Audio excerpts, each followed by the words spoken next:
Israel Iran के बीच जंग के 12वें दिन यानी कि कल सीजफायर हो गया और दोनों देशों ने इसकी पुष्टि की है।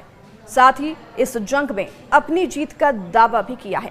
इजराइल के पीएम बेंजामिन नेतन्याहू ने कहा कि ईरान के खिलाफ इजराइल ने ऐतिहासिक जीत हासिल की है, जो कि पीढ़ियों तक याद रखी जाएगी। उन्होंने कहा कि हम शेर की तरह उठे और हमारी दहाड़ ने तेहरान को हिलाकर रख दिया। तो दूसरी तरफ ईरान विदेश मंत्री अब्बास अरागाची ने कहा कि उनका देश न्यूक्लियर प्रोग्राम बंद नहीं करेगा।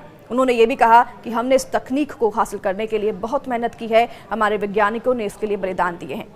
तो ईरान की राजधानी तेहरान में कल विक्ट्री सेलिब्रेशन प्रोग्राम का आयोजन भी किया गया।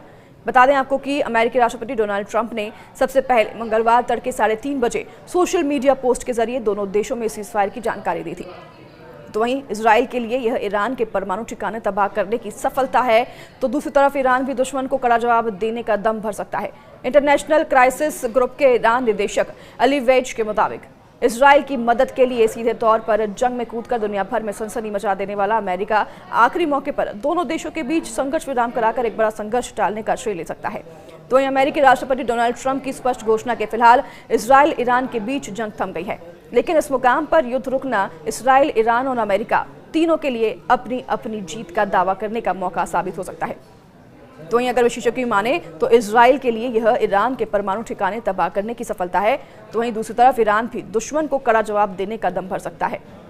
साथ ही आपको बता दें कि इजराइल की मदद के लिए सीधे तौर पर जंग में कूदकर दुनिया भर में सनसनी मचा देने वाला अमेरिका आखिरी मौके पर दोनों देशों के बीच संघर्ष विराम कराकर एक बड़ा संघर्ष टालने का श्रेय ले सकता है। सबसे बड़ा सवाल अब यहाँ पर यह है कि तीनों देश अपने अपने चेहरे कैसे बचाएंगे। तो जंग के बीच के घटनाक्रम पर अगर गौर करें तो इसके सिरे इसी में छिपे मिल जाएंगे। ईरान की सुप्रीम नेशनल सिक्योरिटी काउंसिल ने सोमवार को एक आपात बैठक की, जिसमें कि अमेरिकी हमले का जवाब देने की रणनीति बनी, क्योंकि ईरान को अपना चेहरा बचाना जरूरी था। तो वहीं युद्ध की रणनीति बनाने से जुड़े आपको कुछ अपडेट्स और बता दें, और उसमें आपको बता दें कि अधिकारियों के मुताबिक सुप्रीम लीडर अयातुल्ला खामनेई ने एक बंकर के अंदर से इसका निर्देश जारी किया था, लेकिन साथ ही स्पष्ट निर्देश दिया गया था और यह बेहद सीमित होना चाहिए। यह निर्देश भी खामनेई ने जारी किया था ताकि सीधे तौर पर अमेरिका के साथ मोर्चा लेने की नौबत ना आए।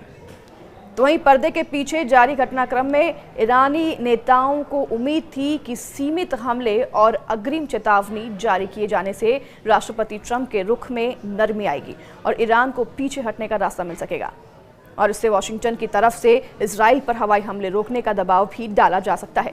ईरान की रणनीति कारगर भी साबित हुई। ट्रंप ने बाद में कहा कि अमेरिकी सैन्य ठिकानों पर दागी गई 14 में से 13 ईरानी मिसाइलें पहले ही मार गिराई गई और इसके कारण न्यूनतम नुकसान हुआ है। यही नहीं, ट्रंप ने पूर्व चेतावनी देने के लिए ईरानी नेतृत्व का आभार भी जताया। यही नहीं, इस हमले के कुछ घंटों बाद ही अमेरिकी राष्ट्रपति डोनाल्ड ट्रंप ने दोनों देशों के बीच संघर्ष विराम कराने की घोषणा भी कर दी।